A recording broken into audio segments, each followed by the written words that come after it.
Hi, I'm Jim Kurth. I'm Chief of the National Wildlife Refuge System. I'm Cynthia Martinez. I'm the Deputy Chief of the National Wildlife Refuge System. You know, Jim, we had the conference in July. We published the document in October, and within the next 3 months, so 6 months from the conference, all of these teams, 9 teams, were chartered. We had members for each of those teams, and they hit the ground running. We talked about the conference as being the launching point for implementation, and it truly was, and we can see that with the work plans that these teams have produced in such a short amount of time. I mean, we are just really far ahead in the implementation realm. I think one of the places that folks can take a look at that is on americaswildlife.org. We really launched that webpage as part of gearing up for the conference. We utilized it during the conference, but it's a major part of implementation. And if people are employees within the Fish and Wildlife Service or the public, our NGO partners, our state partners, that's a place that they can go to see what's happening with each of these implementation teams.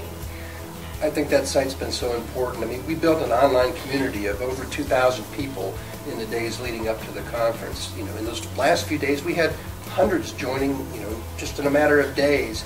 And I think that's why we had so much interest in continuing to be part of implementation, because they felt like they were part of crafting this vision.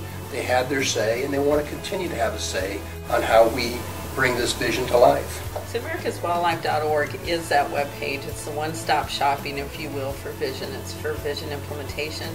We've got blogs, we've got news stories, there's Facebook and tweets associated with that. You can pretty much find out anything that you want to. Progress reports are coming out quarterly. That's a great place to find those. And then that social network.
I think, you know, identifying key messages and key audiences is a big part of what they're going to have to do. If we want to be able to talk to people in urban areas, if we want to talk to diverse constituent groups, we're going to have to use technology. We're not going to be physically present in all those places. We don't have the staff to go out and talk to everybody that we need to connect with, and I hope that as they craft their messages and identify these key audiences, that they can find innovative ways to use technology and media to reach out and connect people.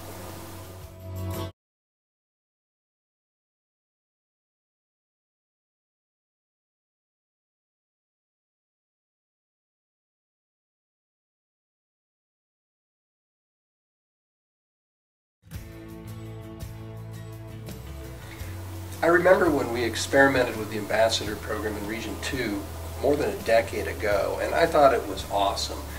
And one of the things that made me come to believe that is we would have our wage grade employees, our maintenance professionals, out there interacting with the public. Those are the folks that grew up in those communities, who know people, who are the constant in a sea of change of refuge managers and other professionals, and to ask those people, who so many of them are really pillars in the local communities, to be part of telling the conservation message that the service is trying to convey to their friends and relatives and fellow citizens was really cool. And when we asked them, they were thrilled to step up. But it takes a little training, it takes a little coordination, and I think that it's a real opportunity for us to use everybody in the service to help explain our conservation work.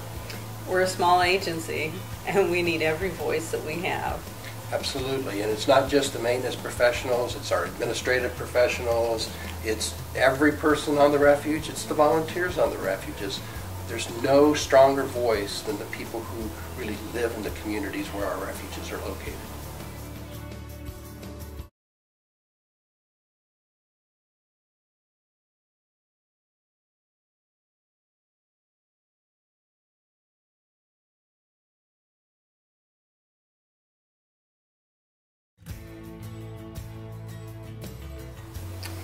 Strategic growth, it really is one of those really hard ones. It just really is a difficult one. In the early days of the refuge system, it was very easy. We're about saving dirt. We wanted to get as much as we could. The flyways were incredibly important. We were fairly well focused, and then we start kind of moving from that. And we see a lot of proposals come in, and Jim, they're really good conservation proposals, but I think there is that question of how do they fit in to the National Wildlife Refuge system as a system, and when we have to start looking at where we focus funds and those sorts of things, then I think we do need to prioritize, and we need to start asking ourselves, is this place a good one for the National Wildlife Refuge system, or is it really for somebody else to manage? And those are difficult decisions for people to come to, and so that team, I don't envy them, because it is an incredibly difficult task, and it will take some time.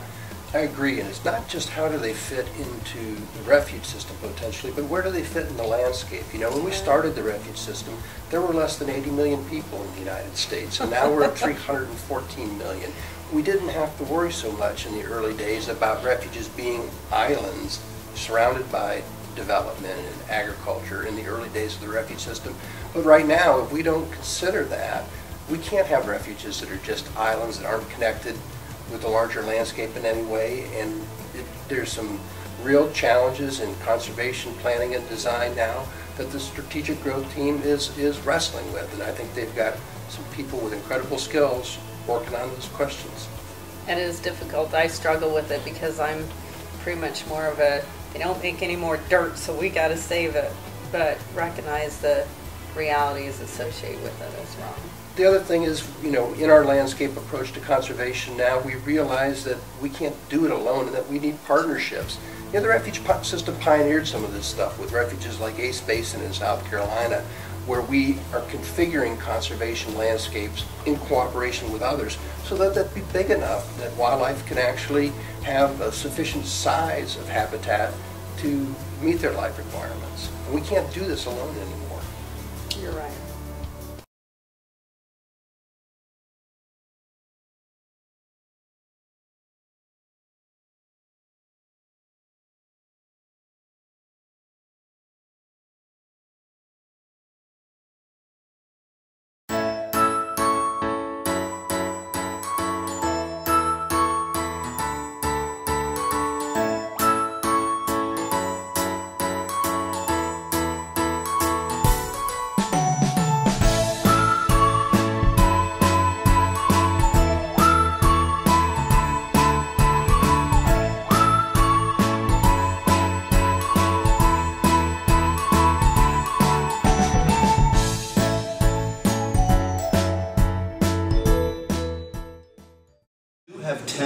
National Wildlife Refuges that hit two criteria that we came up with. They're within 25 miles of 500,000 people, and they host over 200,000 visitors annually. So these 10 refuges, quite comfortably, we can describe as urban refuges, and they're listed on the screen there, but Great Meadows Refuge up near Boston, San Francisco Bay Refuge, Forsyth Refuge on the Jersey coast, Silvio Conte up and down the Connecticut River Valley, and down the list, Minnesota Valley and the Twin Cities. So we have these 10 stations which are in urban areas, urban settings, and they host a large number of people.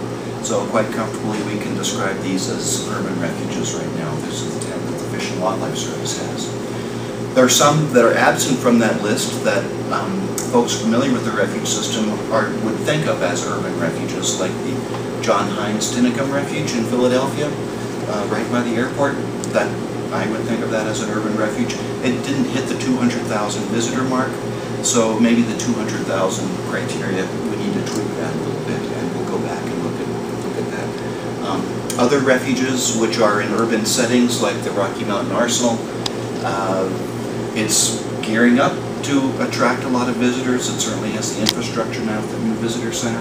San Diego Bay Refuge has a beautiful new visitor education center, but they're not quite at the 200,000 level.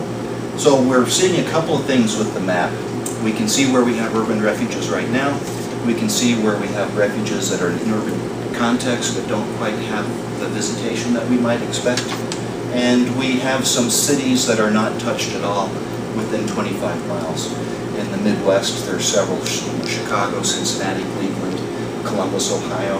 Atlanta is barely touched by Piedmont, Dallas, Phoenix. So there are some major cities in the U.S. that don't have a refuge system presence nearby. And those could still be candidates for this partnership that we're investigating. The service has Fish and Wildlife Service facilities apart from the refuge system. As you know, we have ecological services offices, fisheries offices. So that's the next mapping effort we're going to do. We're going to locate where those administrative offices are, and that might help us look at how we can develop partnership presences in some of these bigger cities that we're not close by. We're also going to be looking at population trends for the next 10, 15, 20 years and see where America's population seems to be growing and see how that helps steer our effort. So the map is, this is like the second generation map, and we probably have several more iterations to go as we develop what kind of the geography of the refuge system and America's population. But it's a starting point, and it's helping us refine where we might find locations that are ripe for the plucking and having a presence.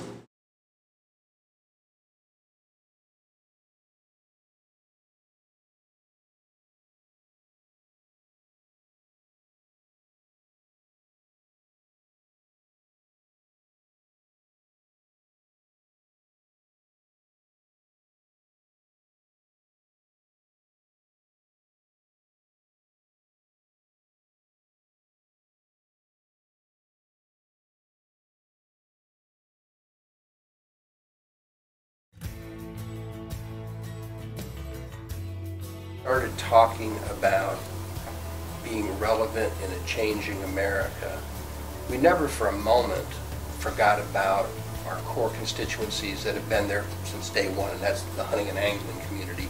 They helped build conservation in this country. The North American model of conservation is at the heart of our work, and we have to have anglers and hunters and all outdoor enthusiasts as part of this. And if we don't think about how we can have more opportunities for them to not only provide recreation, but to engage them in our work, then we're not going to make the progress we need to make. Absolutely agreed. I think there was some folks out there that felt like we had forgotten our roots and our traditional uses, but it's very much far from the truth. In fact, we did remember where we came from, and we also, I think, helped with ignite the dialogue about how it's important to let people in on that little secret about the great opportunities there are for hunting and fishing. And you know, in the end, after all of that, We had Steve Williams, Wildlife Management Institute, say, you know, I was a little skeptical about this at the beginning, but in the end, you were right. We have to engage that urban population in hunting and fishing. We have to let them know about it, and have to really recruit from those urban centers if that's where people are going to be. And so I think that we really did step up that discussion and push that forward. And I can tell you now that I was just at the Wildlife Hunting Heritage Council last month, and they're very happy with the progress that we're making, and they appreciate where we're at right now. Right, there's a growing awareness amongst hunters and anglers, our state fish and wildlife colleagues, that our numbers are not growing in proportion to the country. And if we want to continue to have hunting and fishing traditions in this country, then we need to reach out and engage the rest of America in conservation.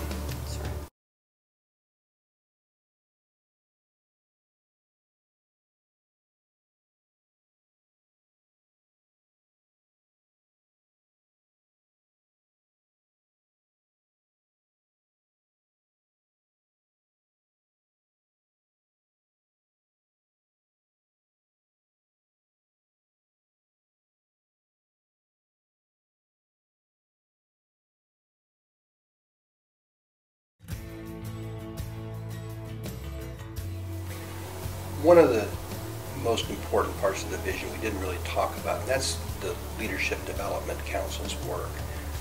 While having a vision for the future of the refuge system is critically important, one of the reasons we decided to start this process and to craft this vision was to engage young service employees, to identify who are the up-and-comers and who's going to lead the service into the future. And I think that we have a lot of those folks that are engaged in the Leadership Development Council that are going to be so important in helping us craft our workforce into the future. We talk a lot about diverse constituents. Well, our workforce isn't anywhere near as diverse as it needs to be if we're going to be relevant to our changing population. And that's a really important task for that group, is to help push us down that road.